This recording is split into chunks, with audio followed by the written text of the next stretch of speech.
Hi hello నేను మీ Suresh Katuri. News wall Telugu ప్రేక్షకులందరికీ నమస్కారం.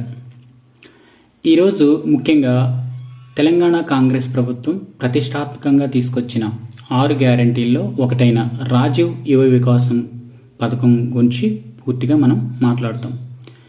ఈ రాజీవ్ యువ వికాస పథకానికి ఎవరు అర్హులు, ఎక్కడ అప్లై చేయాలా, ఎలా అప్లై చేయాలా, ఏమేమి డాక్యుమెంట్స్ కావాలా అనే విషయాన్ని ఈ వీడియోలో పూర్తిగా కూలంకషంగా మనం తెలుసుకోబోతున్నాం.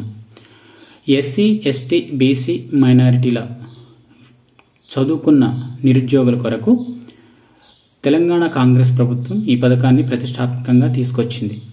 అయితే ఏమేమి డాక్యుమెంట్స్ కావాలి అని మనం చూస్తే ఆధార్ కార్డ్, క్యాస్ట్ సర్టిఫికేట్, వికలాంగులైతే సదరం సర్టిఫికేట్, ఫోన్ నెంబర్, ఒక పాస్పోర్ట్ సైజ్ ఫోటో కావాలి.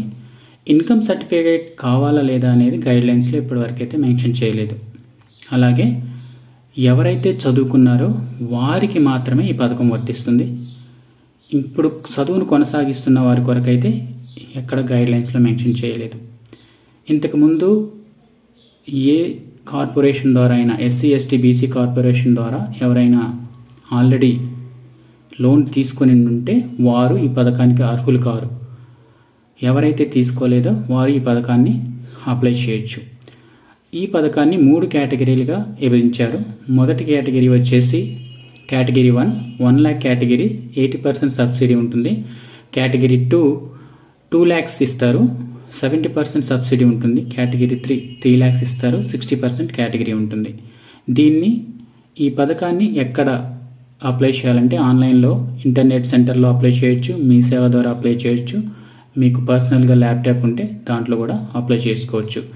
మార్చి 15 నుంచి ఏప్రిల్ 5 వరకు ఈ పథకాన్ని అప్లై చేసుకోవచ్చు.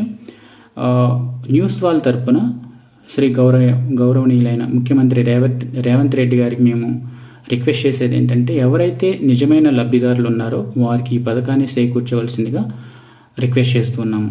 Thank you.